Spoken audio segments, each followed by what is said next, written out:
We'll hear argument next in Case 23-621, Lackey v. Stinnie. Ms. Magley? Mr. Chief Justice, and may it please the Court, the prevailing party is the party who wins the lawsuit, obtaining a final judgment in its favor, or, at least, a party who obtains a ruling that the defendant is liable on the merits of one or more claims, such as a summary judgment or a judgment as a matter of law. A preliminary injunction is neither a final judgment nor a determination that the defendant is liable on the merits for violating federal law. It is simply a threshold prediction of the likelihood of success, based on a truncated record and an initial, often hasty, assessment of the law that may well prove to be faulty as the case proceeds. It provides no enduring relief. By its nature, it is a temporary procedural order that dissolves upon final judgment. A preliminary injunction, therefore, does not make a plaintiff a prevailing party within the meaning of that legal term of art, and thus no statutory exception to the default American rule applies. Legal dictionaries at the time Congress enacted Section 1988 defined prevailing party based on whether the party had successfully maintained its claim looking to the end of the suit, not on its degree of success at earlier stages.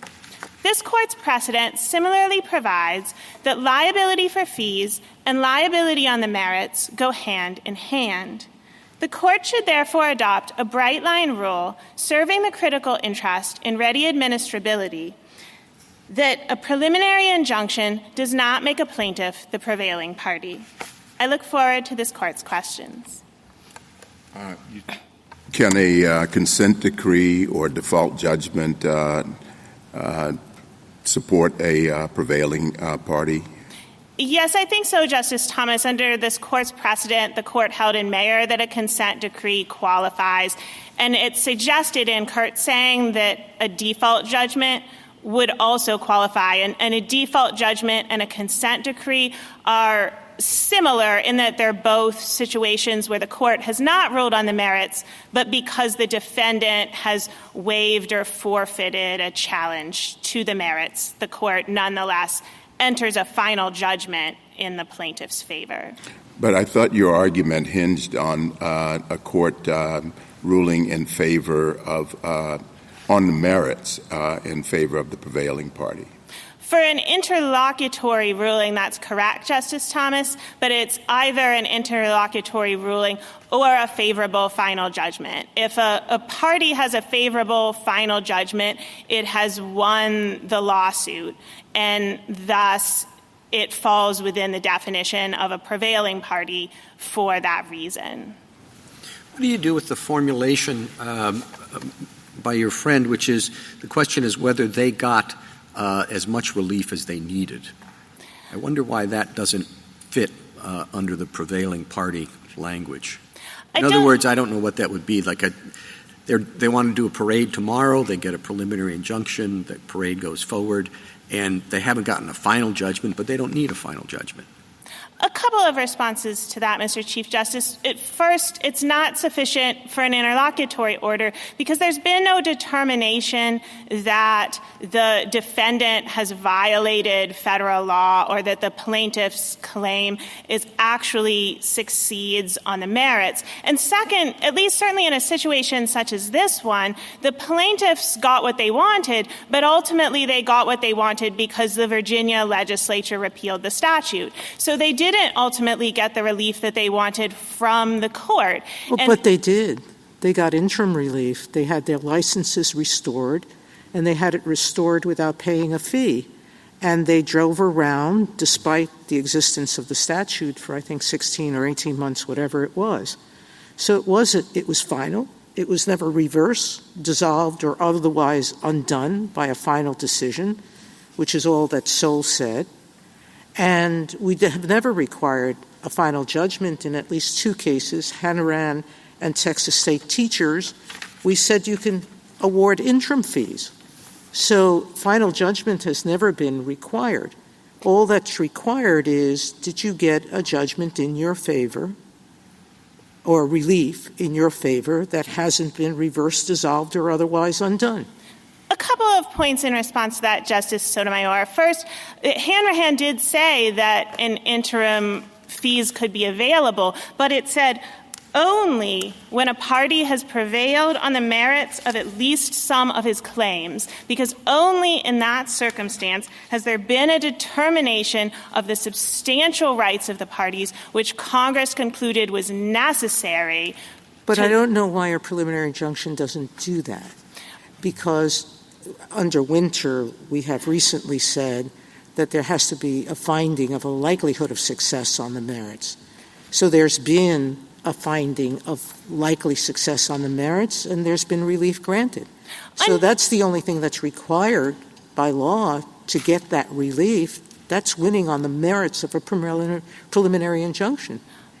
Under Winter, a party does have to show a likelihood of success on the merits, but as the Court said in Kamenish, it's improper to equate a likelihood of success on the merits with actual success on the merits, both because substantively it's simply a lower standard, and also significantly because of the procedural differences between a preliminary injunction and an actual determination of the merits. For instance, a court can consider inadmissible evidence at a preliminary injunction. Well, it's true that it's only a likelihood of success, but, a likelihood of success is better than an unlikelihood of success.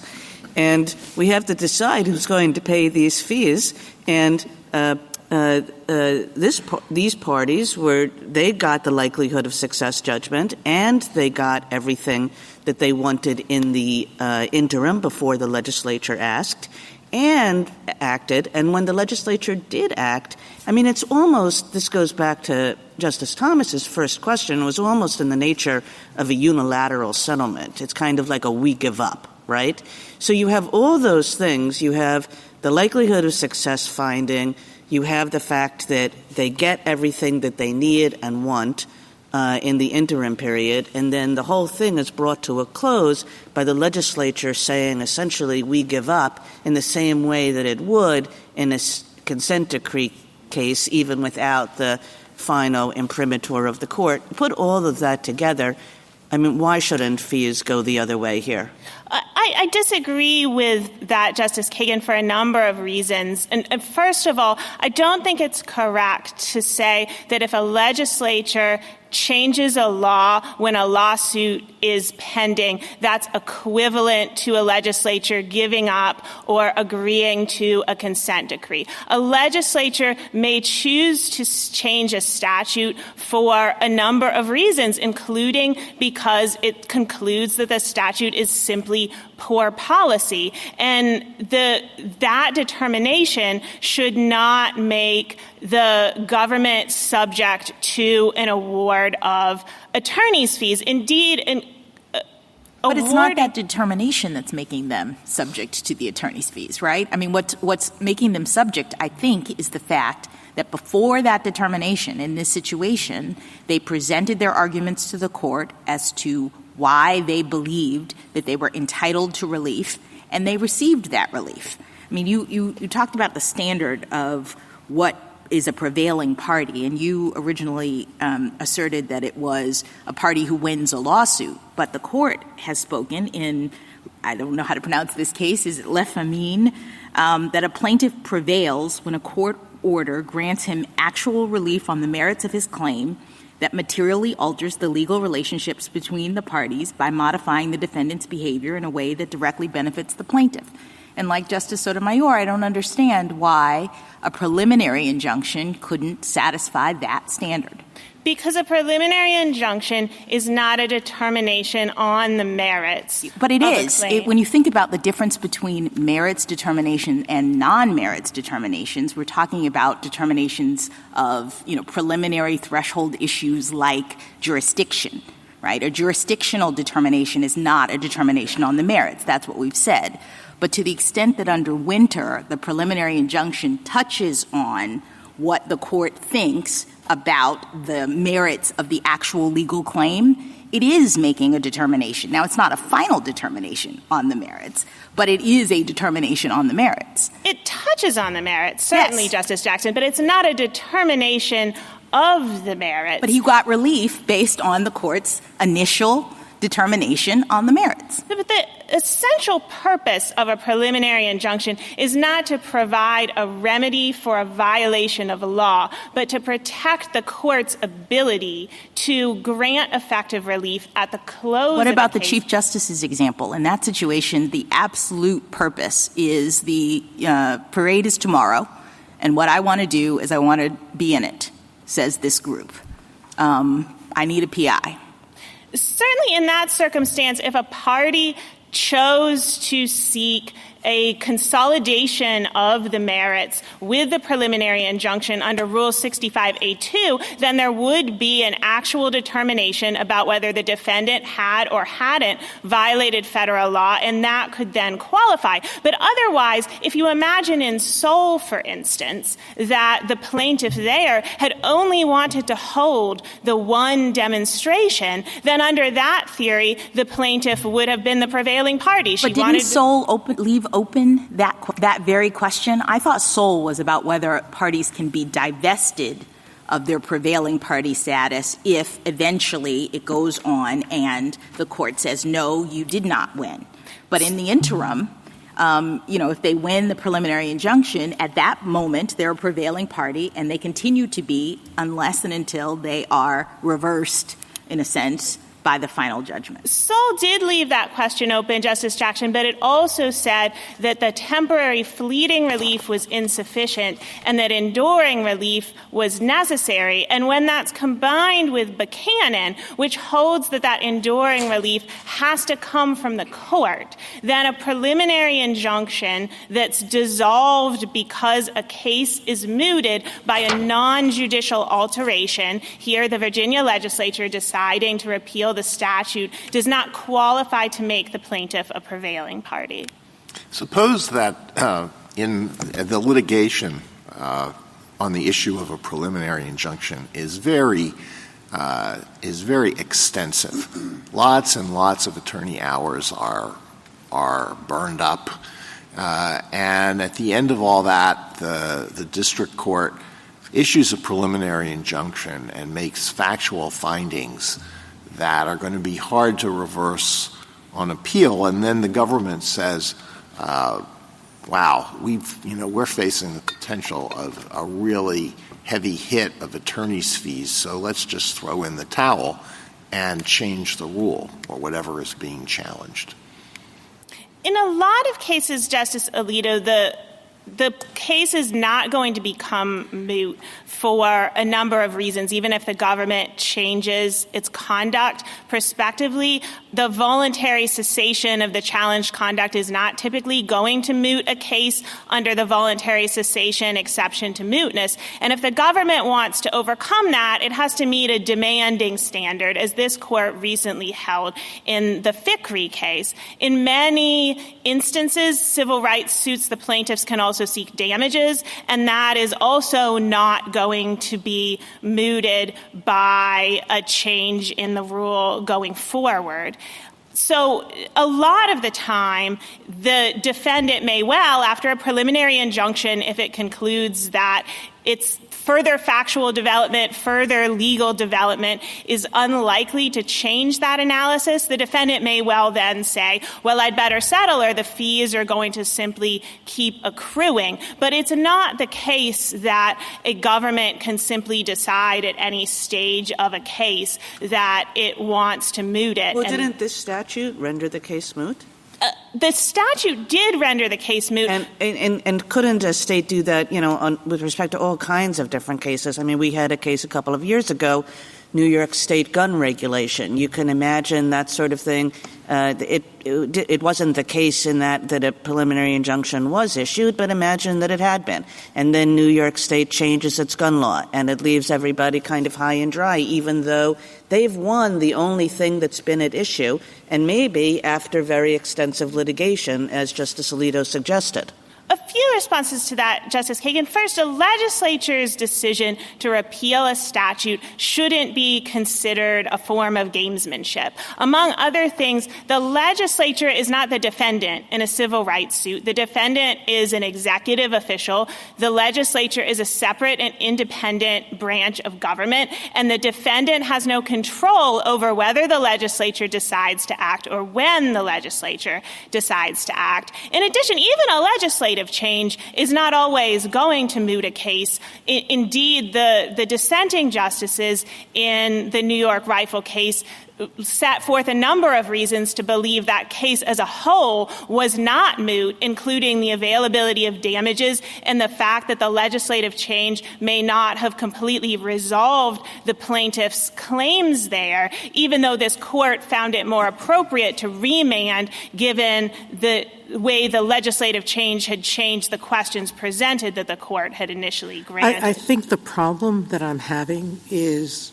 with your evading the essence of the question, which is that the money has been spent, and the issue is who bears the cost of that expenditure. And why should it be a plaintiff who has received relief, all the relief that he or she wanted, and is now stuck with paying for that when it was the other side and one of its agents, whether agents or legislative body or executive body who gives up and changes a regulation, decides to make a change. Why shouldn't the plaintiff receive some recompense, assuming, by the way, that they have done enough to receive it? I mean, one of the things about prevailing party is that it's not automatically granted. There's discretion in the courts, and the courts decide how much effort you really put into this and adjust the fees according to those factors. A few responses to that, Justice Sotomayor. First, it's not correct to say that the plaintiffs received all the relief they wanted from the court. They received all the relief they wanted from the legislature's repeal of the statute. But we've said that you can get $1 in nominal damages, so you didn't get all the relief you wanted in a lawsuit, and you're still a prevailing party. So when I use the word all, I mean all that they wanted in this particular proceeding, this preliminary injunction. They wanted their license back, and they wanted to keep driving their cars without paying a fee to do that. And they got that pending the litigation. Fundamentally, it is a problem with the nature of the relief rather than the amount of the relief. And the problem is simply that there's been no actual determination on the merits, and there's been no determination. You started by answering Justice Thomas by saying default judgments and consent decrees are not determinations on the merits. So that we have already said is not necessary. Is not necessary in the context of a final judgment, Justice Sotomayor, but as Hanrahan says, in the context of an interlocutory order, a party must have prevailed on the merits of at least one of his claims, and a preliminary injunction is not that because it requires no determination that the defendant has violated federal law. Thank you, counsel. Just briefly, is your position, does it encourage wasteful litigation? In other words, if you're you get your preliminary injunction, but you have a lot of attorney's fees, don't you have an incentive to go forward for a permanent injunction, even though, I don't know if they'd be mootness issues or standing issues, but isn't that a bad consequence of the position you're advocating? Ultimately, Mr. Chief Justice, I think petitioner's rule is the more judicially efficient one.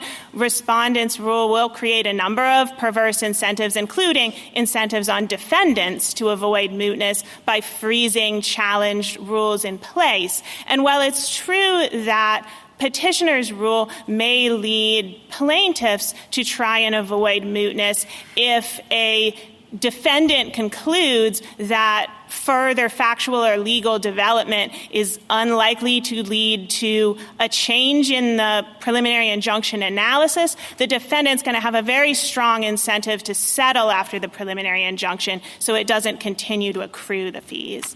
Thank you. Justice Thomas? Justice Alito?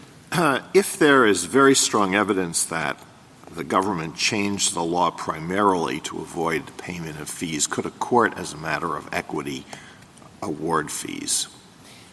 Under a bad faith theory, I think if it was a change, a legislative change, again, that's not the defendant, and it usually hasn't been attributed to the defendant. If you're talking about, say, a city changing in its ordinance when the city is the defendant and the court concludes it's done in bad faith, then perhaps that equitable exception, aside from the statutory exception, could apply. Okay, one other question. As I understand that your position is that a prevailing party must obtain a conclusive ruling on the merits or a final judgment in its favor. What is the difference between those two categories? In most cases, there won't be a difference between those two categories, but a difference can arise, particularly in complex remedial disputes. And Bradley, which is discussed in Hanrahan, is a good example of this. Bradley was a school desegregation case, and at the time the court awarded interim fees, there had been a determination that the defendant had violated the 14th Amendment, and a permanent injunction had been entered, but the court had actually retained jurisdiction for further proceedings to see if modifications could be necessary after it saw how the permanent injunction operated in practice. Thank you. Justice Sotomayor, any further? Justice Gorsuch? One question about your answer to Justice Alito. What would be the basis for that equitable jurisdiction? I mean, I understood your position to be formalist and kind of focusing on the language of the statute, and the two definitions that you just offered kind of go to that formal definition of conclusiveness, and that there might be reasons why we treat a consent decree as the equivalent. But where does this equitable authority come to? It seems like it pretty significantly undercuts your argument. It would not be a fee award under Section 1988 at that point, Justice Barrett, but as discussed in Alyeska Pipeline, prior to the enactment of the fee-shifting statutes, there were common law, very limited common law grounds for fee shifting recognized, one of which was a party acting in bad faith. I read your brief as asking for categorical preclusion. In other words, you're saying PIs can never as opposed to sometimes. Is that right? That is correct, Justice Jackson. Even though, has any court ever held that? I thought all the courts said it, maybe, sometimes.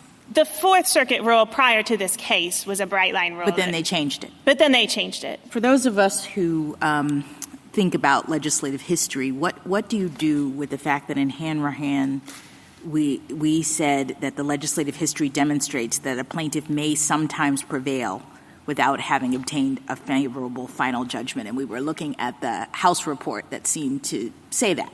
We agree under our rule that a final judgment is not always going to be necessary under the statute, but there has to be a determination of liability on the merits on at least one claim. And that may not be a final judgment, for instance, in a case where liability proceedings have been bifurcated. Right, but I think in this report they weren't comparing final judgments to these other scenarios. They were saying you could do it as an interim matter. So the House seemed to contemplate that you could have interlocutory prevailing party status. Well, Hanrahan notes that the legislative history discusses interim fees with regards to two cases, one of which was Bradley, which I discussed, and the other of which was Mills, which involved this court holding that partial summary judgment on liability should have been granted in the plaintiff's favor. So I don't think that You don't think it counts. Okay. Thanks. Thank you. Mr. Yang? Mr. Chief Justice, and may it please the Court, prevailing party is a long-standing term of art that means the party for whom judgment is entered, which turns on whether at the end of the suit the plaintiff has successfully maintained at least one claim for relief. This Court has repeatedly determined that liability on the merits and liability for fees go hand in hand, such that the plaintiff must obtain at least some relief on the merits of his claim to be a prevailing party. A preliminary injunction reflects a preliminary determination, not a final determination, that rests on a finding of a likelihood of success on the merits, not actual success on those merits. Soule v. Weiner thus determined that a preliminary injunction's tentative character makes a fee request at that initial stage premature. And after that, in this case, the case became moot due to legislative action that Buchanan teaches does not confer prevailing party status. Now, while a plaintiff whose case is dismissed might not lose on the merits, Section 1988 does not award fees to non-losing parties. It requires prevailing party status. I welcome the Court's questions. Do you think that the statutes in which Congress requires that there be a final order before you can have a prevailing party, you think that's just simply superfluous? No, I don't. There's only one statute, by the way, that predates Section 1988. It's Section 1617, which is discussed by the Court in Bradley. All that does is clarifies that you don't need a true final judgment that ends the case. A final judgment normally is one that resolves all claims and terminates the case.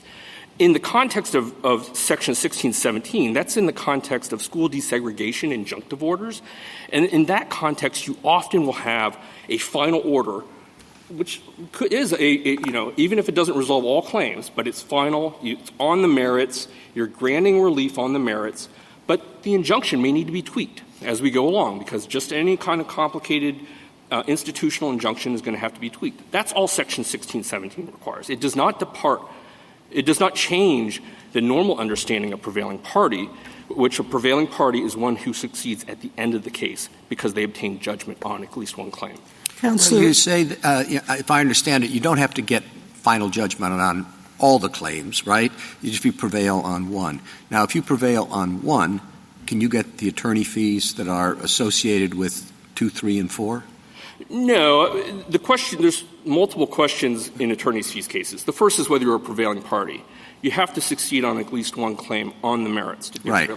The question then goes to how much fees. Usually it's a reasonable fee award, and the reasonableness of the fees, you would look more granularly to determine whether the issues were intertwined or not. If they're completely separate issues and you lost on them, generally, no, you don't get fees for those. What do you do with the case that Justice Jackson posed, which is common? I want to participate in this protest, this parade, and only the passage of time moots the case. You've gotten all your relief. Nothing you've done or someone else has done has changed it. You got all the relief you really wanted. I wanted to protest. Well, you did not get relief on the merits. Now, I think a lot of the questions... We keep going back to the operative question here, which is we've repeatedly said you don't need a final judgment. You don't need a determination of the merits. You can have a consent judgment. You can have this. There has to be a different sense. I don't think that's quite right. The legislative history says you don't need a final judgment following a full trial on the merits. That means you can get a final judgment at an earlier stage through summary judgment before you go to trial, through, for instance... That's not a final judgment. You get summary judgment is a final judgment. Not until you appeal it, not until the whole case is litigated. You get a judgment, but not a final If a court grants summary judgment, it is a final judgment if it's on all the claims. If it's summary judgment on part of the claims, then it's subject to revision, so it's not truly final. If it's injunctive and you grant summary judgment and then award injunctive relief, well, that's final because you're actually awarding merits relief at that point. So, for example, in Chief Justice's hypothetical, after the parade, I could ask for a trial on the merits in accompanying the PI, and a final judgment could be issued at that time. That's correct. That happens all the time. It happens from... It happens, but sometimes it doesn't because it's... And sometimes it doesn't because I might want to go ahead and litigate it because I'm concerned about the same thing in the future. And I might want, for example, a declaratory judgment. And I could issue... Or the parade may be annual. A lot of these parades are annual parades. And I want a prospective injunction going forward. Yep. And then we would have a final judgment on the merits on at least that claim on which you would be prevailing. Correct. Right? Right. Correct. And I also want to address just a more general point, which is some of the questions were like, well, their fees have been incurred. We've got to allocate them. Who do we allocate them to? Well, that's answered by the American rule. The American rule is each party, win or lose, bears their own fees. And this Court has made clear that you need express statutory authority to depart from that rule. And isn't that the statute we're talking about here? Right. Yes, the statute uses a term of art that's existed in statute since at least American statute since at least 1853. Right, but it is trying Congress to give us an exception to the American rule. And the question is, what is the scope of that exception? But Congress didn't go all the way. Congress adopted a term of art which had prevailing a settled party. Can I just meaning. ask about Justice Gorsuch's example? What if I don't want to spend the time and additional money to litigate this through to a declaratory judgment or a future? What if I just want to march in the parade tomorrow? I'm a religious organization, for example. I don't, I agree with traditional marriage, and tomorrow is the LGBTQ parade, and I want to march in it. I want to be able to be there. I'm not making a whole thing out of it. Yeah. I get that. I go to court and I argue the merits of my entitlement to be able to do that. And the court says, as a preliminary matter, we don't have a whole trial yet. I think you are going to win. So I'm giving you an injunction and you get to march in the parade. And I do. And then I'm done. I say the case is mooted because really the relief that I wanted was the ability to march in the parade tomorrow. But I did have to pay an attorney to be able to convince you, court, to give me the relief that I requested. I guess I don't understand why, under our formulation of the test for prevailing party in the Lafemine case, what we say That was a permanent injunction. I understand it was a permanent injunction in that case, but I'm asking you, we set up a test for when you are a prevailing party, and the question is, why doesn't that test also cover preliminary injunctions like the one that I talked about? Part of that test is a judgment on the merits. And this is not a preliminary injunction is a tentative determination that does not control anything later in the suit. It's only for the PI stage, only to adjust the parties' relationships during the suit. Mr. Ms. Mealy said that she didn't know of a circuit that had accepted this categorical position. If it's a preliminary injunction, there are no fees. Do you know of any circuit that's accepted this categorical position? Well, that was the Smith rule prior to it being changed. But so this now, court granted cert on the unanimous. There's a uniform rule. You don't know of anything, any court that's gone the other way. And you know what? It's an interesting thing. It seems that this comes up all the time. And it seems as though it's come up frequently in recent years. When I was talking to my clerks about this, several had confronted this issue with respect to COVID litigation, where people went to courts and they asked for injunctions from various kinds of COVID policies. And then, in the end, those policies were changed or were scrapped or were abandoned in some way. So it seems as though there's quite a lot of recent law that cuts against you here from circuits like pretty much all across the U.S. Well, the circuits are not uniform. Some of them look to, for instance, the Fifth Circuit looks to why the mooting event occurred. But my point, I want to make 2 points. One, this court already addressed the strategic mootness question in Buchanan and addressed that in 4 different factors. There's 2 other factors. I want to address 2 of those first, and then I'll go to Buchanan. One is that Congress has struck a balance here, that there is reason for caution before abandoning what this court has described as the crucial connection between liability for a violation of federal law on the merits, finding on the merits that you violated federal law, and attorney's fees. And there's reason to pause before doing that. Congress has sometimes been more generous with the government, but this statute covers both private individuals and non-federal actors. Secondly, going to Buchanan, there's a cost of deterring federal government action from being voluntarily changed when it may be lawful. Litigation often puts a spotlight on a practice that might not be the best policy, even though it's lawful. And the court in Buchanan recognized there's a cost to deterring that kind of good government change.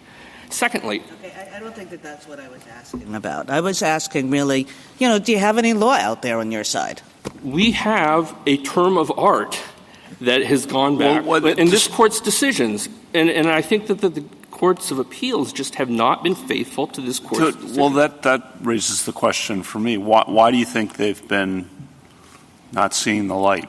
Well, I think sometimes as a policy matter, you might decide, hey, this I don't like this outcome. I think some of the courts, and I acknowledge that there might be some cases like that, but that type of policy call is for Congress to make. So in Buchanan, when the court rejected the catalyst theory, Justice Ginsburg dissented and said, hey, look, there's one specific area that's really problematic, FOIA. Congress reacted and did a targeted response to FOIA. This really goes to the appropriate separation of powers here. Congress adopts a statute that has a term of art that goes back quite some time. This court has repeatedly determined that merits determination determination of liability on the merits is crucial to then making the defendant liable for fees. Thank you, counsel. Justice Thomas, anything further? Justice Alito? The respondents argue that there is a historical background of a venerable, equitable tradition of awarding interim costs, including for a preliminary injunction, and that, if accepted, would perhaps undercut your historical argument. Do you want to say something about that? There's 2 points I'd love to make about that. First, this court already resolved that argument in Alaska Pipeline. There was and it was actually Justice Marshall's dissent. It was based on equitable principles. But what the court decided in Alaska Pipeline is that the American rule is each party bears its own cost. There are certain discrete common law exceptions that have evolved at equity. For instance, the common fund exception. You get a fund, it would be you would unjustly enrich the people who benefit unless they pay your fees. That's a fee sharing, not fee shifting. Bad faith attorney's fees is another one. Contempt fees is another exception. But the court did not say equity, it's all, whatever you think is equitable. The court recognized that there are very discrete limits. And I think that's illustrated by the only case that they cite as supporting a PI fee award, and that's Clancy versus Gebb. In that case, it was not based on the temporary injunction that was issued on the day the suit was filed. The court said it was based on the trial on the merits that sustained the cause of action for an injunction. Now, after the trial on the merits, the court didn't grant further injunctive relief, and that might be a problem, but it certainly does not stand for the proposition that a TRO or a PI gets you prevailing party status. There was a final adjudication on the merits of the cause of action. Thank you. Justice Sotomayor? Just to be clear, Buchanan, there was no court-ordered relief whatsoever, correct? That's true. As I read the decision, that was mostly the focus of the decision. Well, certainly the catalyst theory was, but the catalyst theory does not, we're not escaping the catalyst theory here, because the catalyst theory is embedded in this case. It is what happened with this case after. But you're claiming there is no catalyst theory because you're saying the legislature acted, or the other side is saying it acted independently. So it has nothing to do, they're saying it doesn't matter why the case ends, it just ended with a judgment dismissal of the action. It could be for mootness, it could be because the other side gave up. I got what I came for, at least in part. I got my license back. I drove for 16 months. I didn't have to pay anybody to get my license back. I won for that part of my relief. And it's never been dissolved, reversed. But that's not what the term prevailing party has been understood, either by this court or by the dictionary definitions that date back from before the 20th century.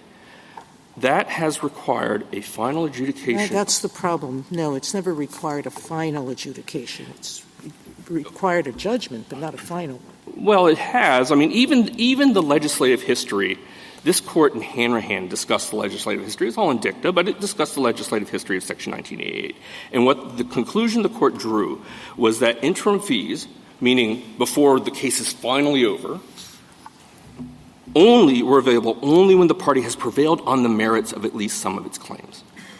And that happens when you get a final determination, maybe not a final judgment because you're not resolving all claims, or maybe because there's some ongoing litigation about the nature of the injunctive Thank you, relief. Mr. Yang. We have a difference of opinion on what finality means. If all you're seeking is a preliminary injunction, that's final for that purpose. You don't file suits for preliminary injunctions. You file suits for equitable relief, a judgment at the end of the suit. A preliminary injunction is a preliminary matter that protects the parties while the suit is adjudicated. Thank you, counsel. Justice Kagan? Justice Gorsuch? Let's see if I've got it. So a PI can't be the basis for an award of fees under this statute, because Sol basically says you have to look at what happens afterwards. And for all the reasons you just gave, a PI is a PI. It's preliminary. It's not okay. All right, fine. Now, so we have to look what happened afterwards. And here what happened afterwards is plaintiffs may well have convinced the Virginia state legislature to change their mind in a catalyst sort of way. Mm-hmm. The problem is Buchanan says that doesn't work either. Correct. All right. But Justice Ginsburg in Buchanan says, hey, Congress should fix that. Mm-hmm. And Congress did fix it in FOIA. Yep. And said voluntary cessation and changes, you still get fees. So long as it's not an insubstantial claim. So quite generous, with the government's money, of course. It's quite different when we're talking about private litigants and non-federal. I think Congress might be more reticent to creating such a generous departure from even the prevailing party standard. But it could. It could. It could. And it hasn't here. No. End of case. That's your theory of the case. That's our theory. All right, got it. Mr. Kavanaugh? I think when the red light went on, you were in the middle of a really brilliant answer about Buchanan, and you want to finish that? Like a preliminary injunction, it was fleeting, and I'm not sure that I recall the brilliance. Well, I will look at the transcript and fill it in. So, I was just going to try to talk about strategic mootness maybe a little bit. Maybe that's where we were going, and sure. Strategic mootness. As my colleague has already answered, you've got voluntary cessation barrier, which, in your decision at Vickery, Justice Gorsuch, it's a pretty formidable burden. I hope so. It's a formidable burden. Damages awards, never going to moot out. And it's entirely speculative what effect this is going to have. That's what Buchanan said. It's not speculative whether it's going to deter counsel or not. And I think this illustrates that. There's no data to show this. This case was started when Smith was the rule. They had no reason to expect any attorney's fees from a PI, but they took the case. So it's a little hard to say, there's this compelling case that, we're going to have a crash in civil rights era. And there's a real cost, again, to deterring the government from changing course when that action might be lawful but bad policy. Okay, that's good enough. Thank you. Justice Barrett? Justice Jackson? So here's the problem that I'm having with your statement of the case as you summarized with Justice Gorsuch. It's that it begins with Sol says that a PI doesn't count because you have to look at what happens afterwards. I'm reading from Sol. We express no view on whether, in the absence of a final decision on the merits of a claim for permanent relief, success in gaining a preliminary injunction may sometimes warrant an award of counsel fees. True. So I don't know how you can start your case with the premise that Sol stands for the proposition that if you win a preliminary injunction, you have to get to final judgment in order to be entitled to counsel It's true fees. that the court reserved that, but the court also did say that it recognized that preliminary injunction was just the initial salvo. As I stated in my intro, it's the tentative character makes a fee request at that initial stage premature. It did not say premature. It says Weiner is not a prevailing party, we conclude, for her initial victory was ephemeral. And it was ephemeral in that case because it happened to go on and get reversed. It's on page 84 of the court's opinion. The tentative character would have made the fee request at this initial stage premature. The tentative character would PI. have made, yes, but it also says we express no view as to whether or not that tentative character in PI is enough to make you a prevailing party. Agreed, but I think it goes halfway there, and Buchanan closes the door on that. Thank you.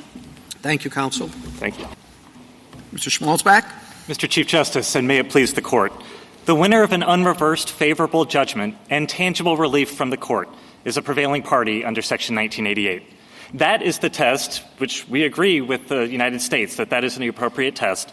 It is most consistent with the statutory text, context, and precedent. And under that test, the winner of an unrepudiated preliminary injunction can qualify as a prevailing party. This Court should affirm for three reasons. First is the text. We do encourage the court to consult those contemporaneous legal dictionaries, which do say that the party in whose favor a judgment is awarded is a prevailing party. It does not require a final judgment. And, Your Honors, if you consult the statutes that were in effect right before Section 1988 was enacted, that includes 20 U.S.C. Section 1617, which did require a final order, not merely a naked prevailing party. And my friend on the other side said that was the only such statute. It was not. The legislative history of Section 1988 also references the Communications Act of 1934, which requires not just a prevailing party, but a party that finally prevails. Congress knew how to require that sort of finality when it wanted to in fee-shifting statutes. It did not do it in Section 1988. Second, precedent. Under this Court's precedent, the touchstone of prevailing party status is the material alteration of the legal relationship between the parties. Justice Thomas, to your question, why is a consent decree enough to make you a prevailing party? Buchanan answers that question. And Buchanan says that what makes the winner of a consent decree a prevailing party is that consent decree accomplishes that material alteration, just like a preliminary injunction can. Buchanan does clarify that the prevailing party has to be one who is, quote, awarded some relief by the court. That is exactly what a preliminary injunction can do, and that is exactly what our preliminary injunction did here. It forced the commissioner at gavel point to provide the relief that we requested.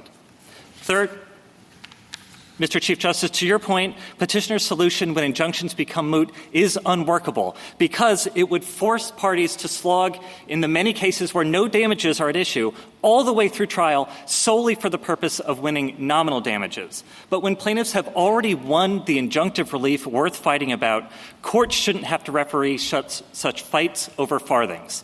Well, it does seem to me that the courts then have to figure out if prevailing is not going to mean final judgment on the merits for at least one claim, then it must be a pretty ambiguous thing where what constitutes prevailing. Now you say, well, in a preliminary injunction case where there's nothing going on beyond the time when the preliminary injunction does its work, maybe that's easy. But there are all sorts of other ways. If prevailing doesn't mean you actually have to win, I mean, what falls short of that? So, Your Honor, I agree that those cases where a preliminary injunction provides 100% of the relief that you went to court to get, those are easy cases. But the only difference between a case like that and a case like this is that we were awarded only some of the relief that we went to court to get. But under Garland, that doesn't matter. Garland doesn't require that we win everything the way a parade preliminary injunction might. It only requires that you win some of the benefit sought that drew you to court in the first place. Well, yes, I'm sorry. I don't want to interrupt you. Please, Justice Kagan. Yes and no. I mean, you know, let me give you a hypothetical, and let's take it out of this state context. Let's just say there are two neighbors, and one of them is pouring pollutants into a stream that goes onto the other neighbor's property, right? And so the injured neighbor sues, and he sues for a permanent injunction, but first he sues for a preliminary injunction. And a preliminary injunction is gotten. All right, he gets, and for the next 3 years, while the court decides the case, he has a very valuable thing, which is the neighbor has not been able to pour pollutants into his stream anymore, right? But then the court changes its mind, and the court says, we're not going to grant the permanent injunction, right? And the plaintiff says, well, I got something really significant. I got 3 years' worth of a preliminary injunction, and that was fantastic. So I should get fees for that the same way I get fees for winning one claim out of 3, right? Does he get fees? Not if he's lost on the merits. No. So that's Soule, right? That's Soule. And even though, like, Soule does say, I mean, I take the point that Soule reserved this question, but Soule does sort of say you can split things up by claims, but we're not so keen on splitting things up temporally. Like if you've lost the permanent injunction, the fact that you've gotten 3 years of excellent relief is just not going to get you any fees at all, right? That's right. Okay.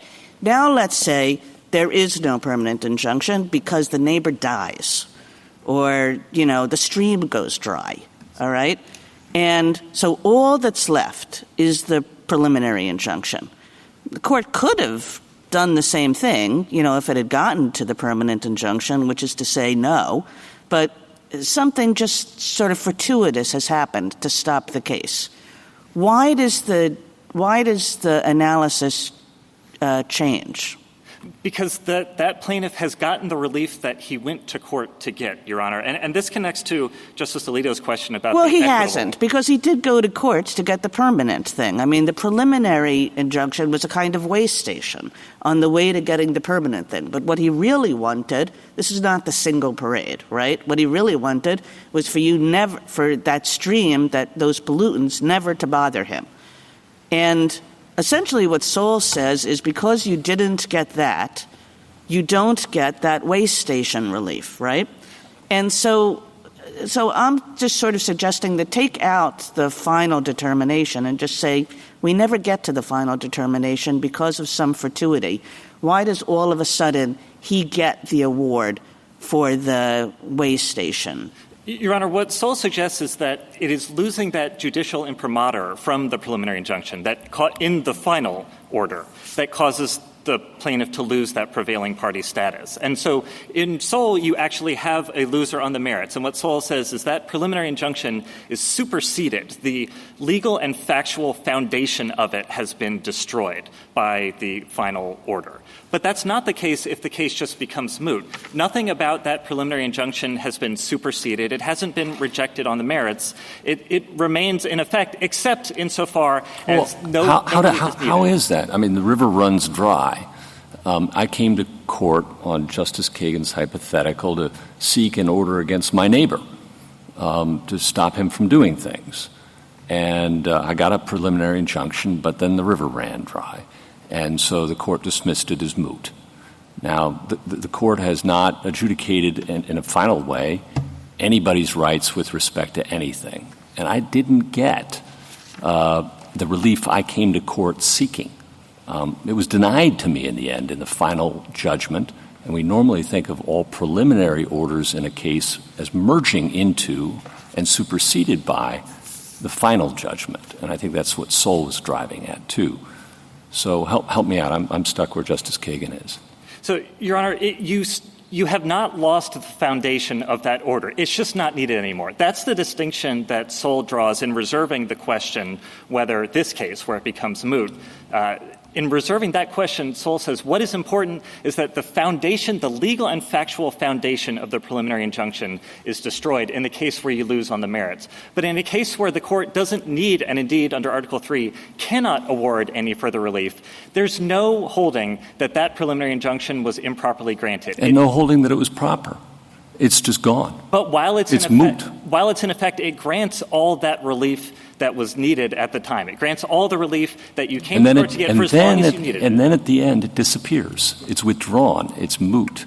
It's gone. So, yes, for a period of time, for the 3 weeks when he was still alive and the river was still running, I had my nice order against him, and it made me happy. But at the end of the day, and when we think about prevailing parties, all the dictionary definitions are when the matter is finally set at rest, when the decision or verdict is rendered and the judgment entered. And the judgment in the hypothetical here is there's no case.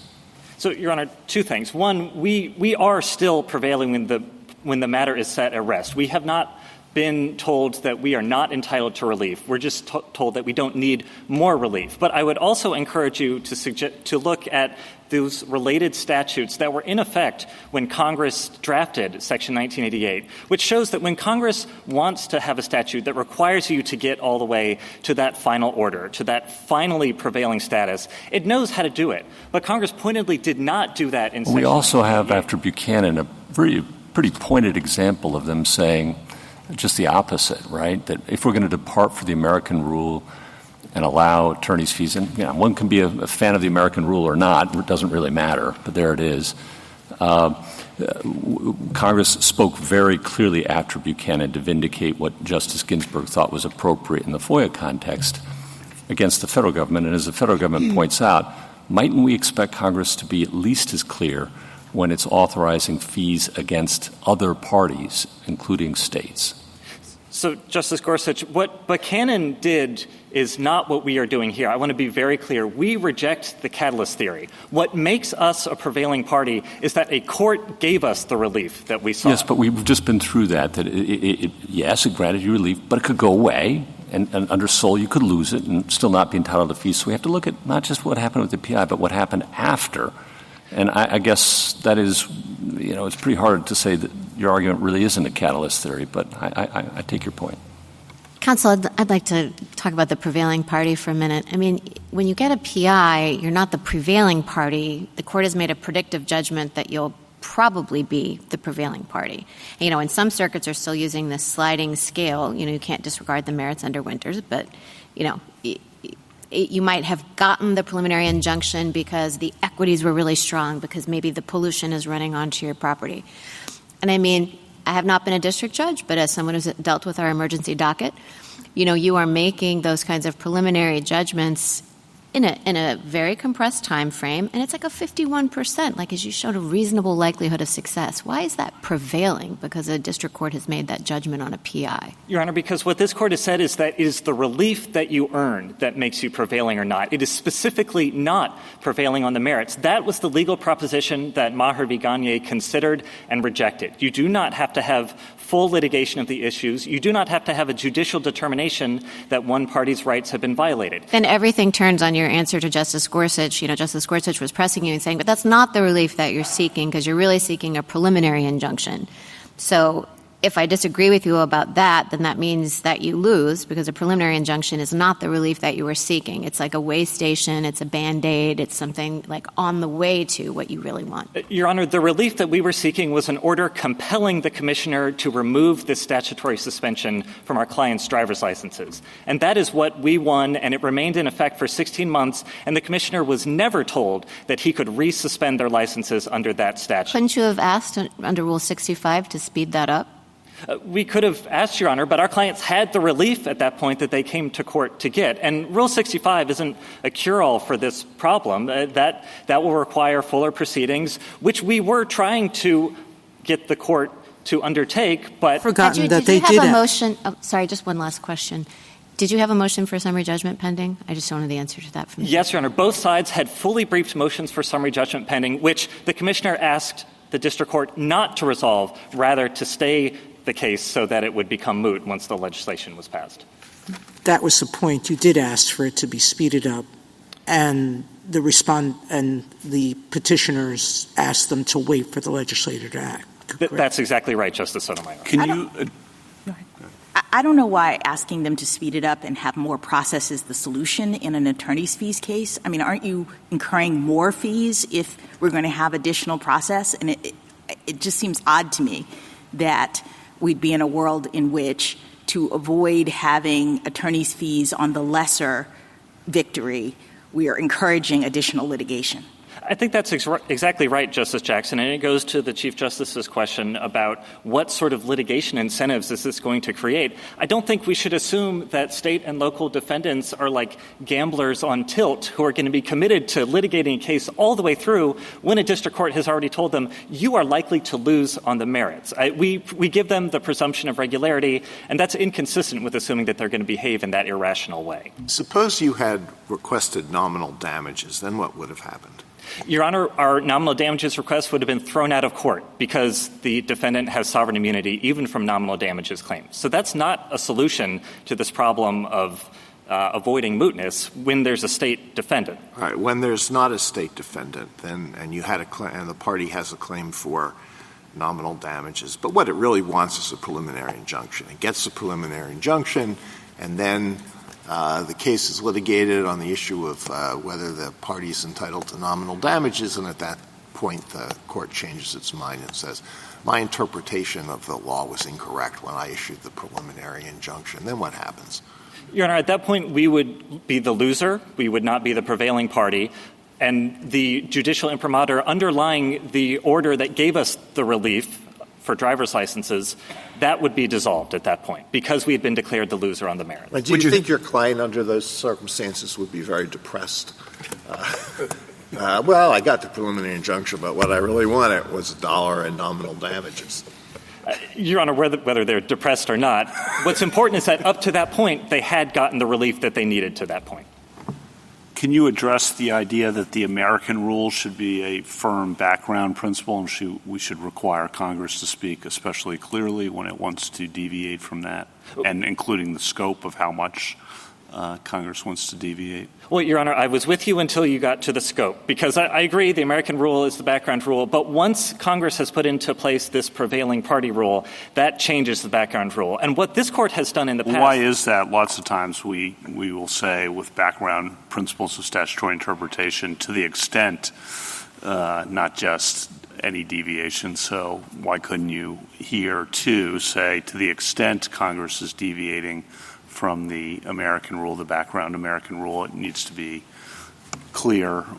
So two things, Justice Kavanaugh. One is that that is not what this Court has said. So, for example, Garland says that our test for prevailing party, we're going to use a generous formulation. We're going to look to any material alteration of the relationship. That's inconsistent with saying we're going to construe the American rule in a stingy way as to this statute. But also, I think it's strange as a matter of divining congressional intent to look to a statute where Congress says we reject the American rule in this context, and then to say, well, but we'll still construe it narrowly because that must have been what Congress had in mind. That's not a faithful way of implementing that intent. And then relatedly, I guess, what about the separation of powers principle that Justice Gorsuch referred to and Mr. Yang referred to, which is we should really leave, when there's doubt, we should leave this to Congress to fix this. In part, the Court of Appeals story, while helpful to you in some respects, I think it's unhelpful in the respect there are all sorts of different tests out there because they're just completely at sea and trying to figure out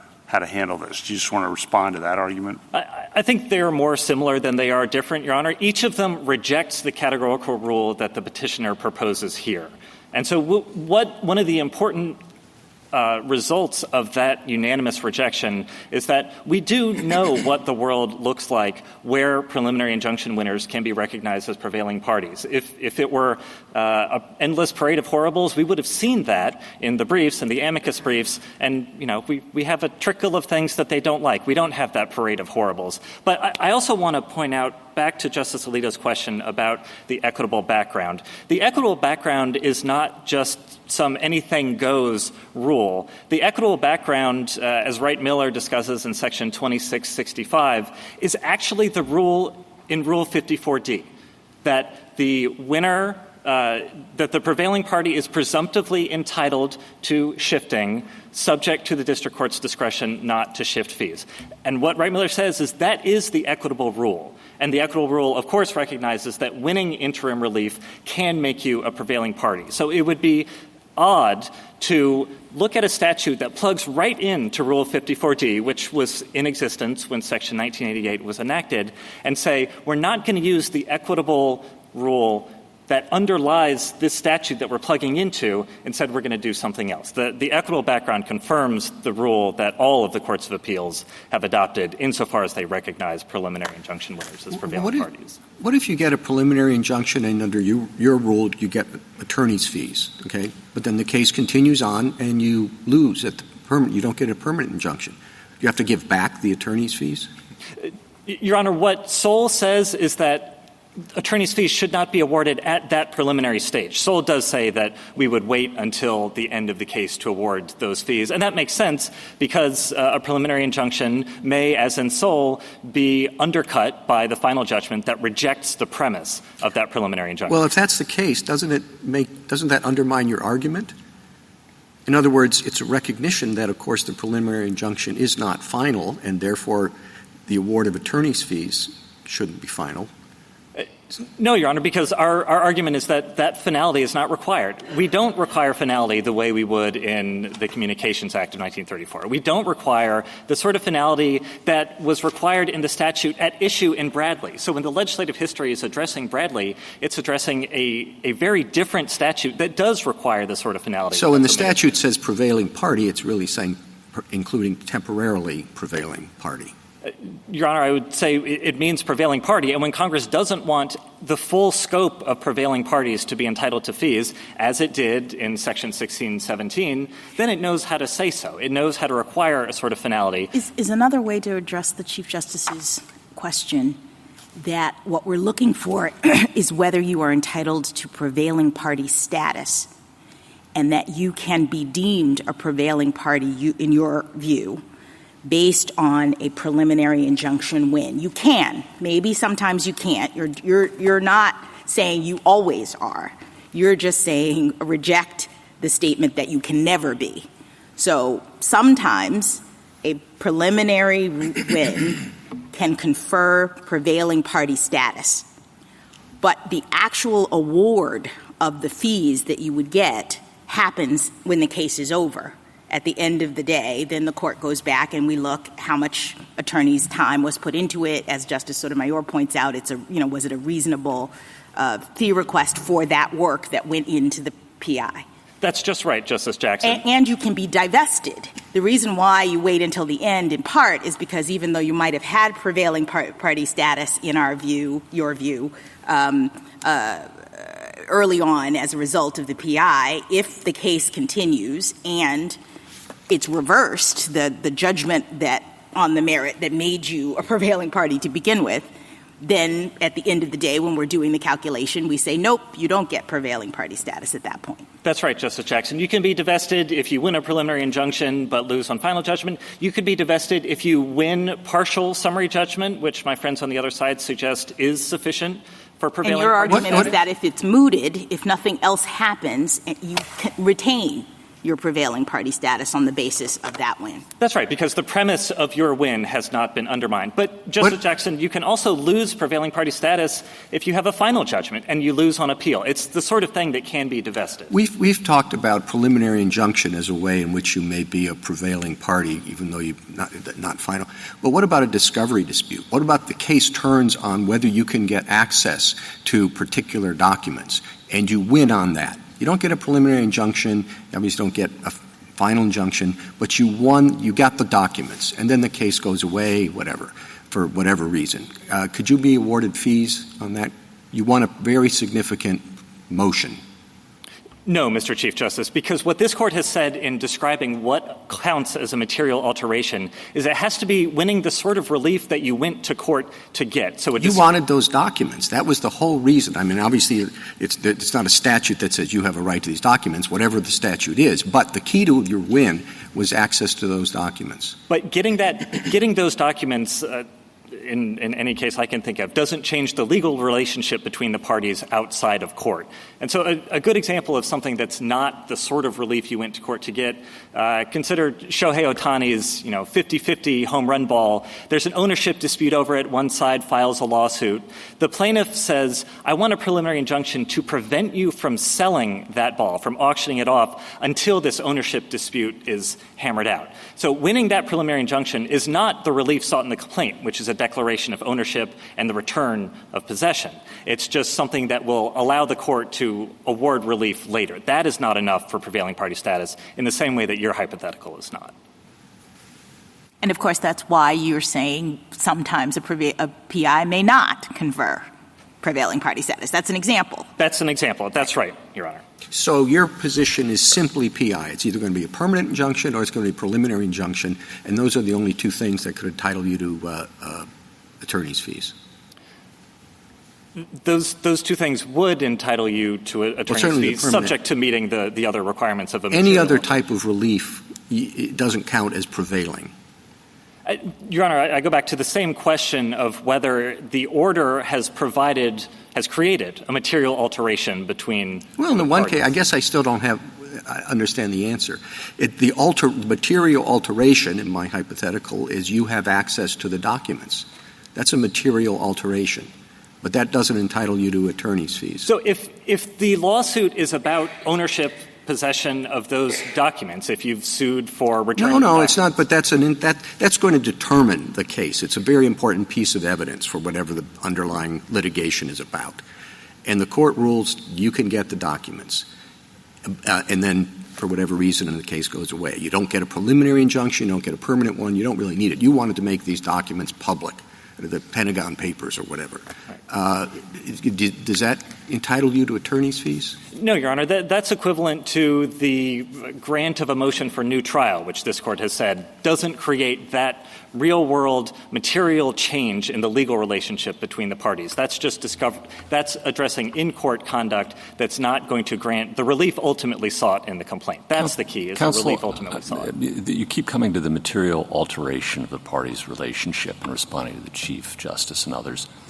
I would have thought that was exactly the argument made in Seoul and in our hypothetical that Justice Kagan and I discussed. For a period of time, there was a material alteration in the relationship between the parties. But that's not enough. It's got to be a final when the matter comes to rest. That's the implication of a prevailing party as traditionally understood, is the one who wins in the end, not temporarily. So are you really just asking, are you fighting with Seoul, which says even a material alteration temporarily that is subsequently withdrawn doesn't count, right?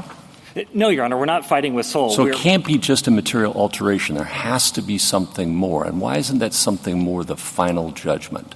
What Seoul says is the foundation of that preliminary injunction has to be unreversed. That foundation can't be superseded by a later So we order. do have to look at the end of the case and see what the court said at the end of the case, right? In the same way that we would with a permanent injunction. Yeah. We have to see, is that permanent injunction rejected on a motion for reconsideration? Is it reversed on appeal? And here at the end of the case, what the court said, forget about what happened in the world. What the court said is a moot. I dismiss the case. I provide no relief to anybody. No, Your Honor. What the court said is implicitly is No. No implication. I'm looking at the judgment because I'm supposed to look at the judgment. Final judgment, prevailing party. Who wins at the end? The court says case dismissed. Your Honor, what a dismissal for mootness means is that there is no more relief that the court can provide. It doesn't mean that the relief it already provided loses its judicial imprimatur because at that point, that preliminary injunction order remains good law. It's just that the court can't order any additional relief because there's no need for it. All right. Thank you. What do you do with a dismissal that's Munsingware that vacates the preliminary injunction?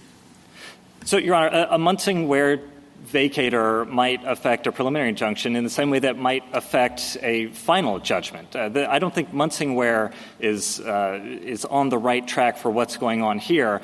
No, there wasn't one here, and so that's my point, which is if a district court is unsure of whether the law is good or should continue the preliminary injunction, it could vacate it. It could, Your Honor. I would suggest that in this case in particular, Munsingware would be inappropriate because what United States v. Munsingware itself says is that this is not a remedy for a party that has slept on its rights and failed to take advantage of review where it's available. And that's exactly what happened here, Your Honor. The preliminary injunction that was entered was immediately appealable under Section 1292A. That's why it's a judgment for Rule 54A purposes. And the commissioner chose not to appeal. The commissioner also chose to avoid resolution of its fully briefed pending motion for summary judgment. So this isn't a Munsingware case. I'm not saying that. I'm just asking the question, which is if a court doesn't believe that it should continue an injunction, it'll vacate it, correct? A preliminary injunction. Yes, and the court could, of course, decide that it's not appropriate to have it for legal or factual reasons. And at that point, you would lose that prevailing party status. Well, when you dismiss a case, the PI disappears. What's the difference? It's merged into the final judgment. Do I need to say I withdraw my PI? No. District judge says case dismissed. Your Honor, because I keep coming back to the touchstone, which is that material alteration. Yes, but we went through that. It has to be at the end of the day, the material alteration. It can't be the temporary one because Seoul tells us it can't be. Because what happens later matters. And so it has to be material alteration at the end of the case. Your Honor, do we agree on that much?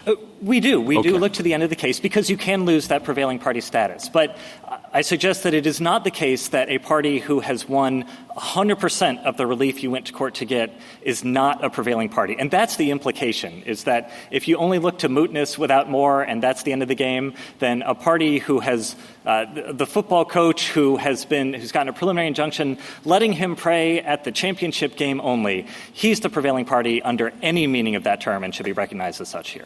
Counsel, I see your red light is on. Justice Kavanaugh? Justice Thomas? Just as a recap, what's your definition of prevailing party? Your Honor, it's the winner of a favorable judgment and tangible relief from the court, and the unreversed favorable judgment that's never repudiated. So I still don't understand then your answer when the neighbor dies. It's still unreversed, right? Yes, and that neighbor has gotten the relief he went to court to get. Not all of it, and to be clear, the fact that you're only a partial winner must be considered when the district court is deciding the amount of reasonable fees. But yes, as long as you are the winner of the relief you went to court to get and the district court or the Court of Appeals never says that you are the loser, you're the prevailing party. Is there any other interlocutory relief that could support prevailing party other than preliminary injunction? Your Honor, it's possible if an appealable order, a judgment, such as in rare circumstances, stays can be appealable if they are changing the party's legal relationship in the way that this does. But Congress really did single out preliminary injunctions in Section 1292A for this special treatment because they can have such a big effect on the party's rights. So that is why they are the primary form of relief that the courts of appeals have dealt with. Thank you. Justice Alito? Justice Gorsuch? Justice Kavanaugh? Justice Jackson. Thank you, counsel. Thank you. Rebuttal? Thank you, Mr. Chief Justice. I'd like to start with your point that once you depart from a bright-line rule that a final judgment or a conclusive determination on the merits of at least one claim is what's required, then the rule becomes extremely ambiguous as to what could potentially qualify for prevailing party status. A lot of interlocutory orders can be appealable and can be said in some sense to give some benefit to the plaintiff, and yet those orders do not fall within any typical understanding of the legal term of art prevailing party. I think you can also see the ambiguity looking at what is going on now in the circuits. As Justice Kavanaugh put it, the circuits really are at sea on this question, and the sheer number of published Court of Appeals cases grappling with these scenarios shows that the tests the circuits have adopted are not readily administrable. They're fact-intensive and unpredictable, and they're frequently sparking a second major litigation over the availability of fees, which in and of itself is highly judicially inefficient. Second, I'd like to discuss Justice Kagan's point that a preliminary injunction is really a way station and not the final destination, not what a party is seeking in bringing suit, and they often occur in a very compressed time frame without full development of the record or the legal arguments, such that the final judgment might be different. Of course, the final judgment might not be different, but when that final judgment is never reached, there's no way to tell what the court ultimately would have held on the merits of the claim. And third, I'd just like to agree with Justice Gorsuch's point that the combination of the principles that this court set forth in Sull and Buchanan really do answer this case. Sull provides that the court must look to the end of the case to determine the prevailing party, and Buchanan provides that a non-judicial alteration, such as a government's decision to change the law, does not make a party the prevailing party. And under those principles, the plaintiffs are not the prevailing party here. Thank you. Thank you, counsel. The case is submitted.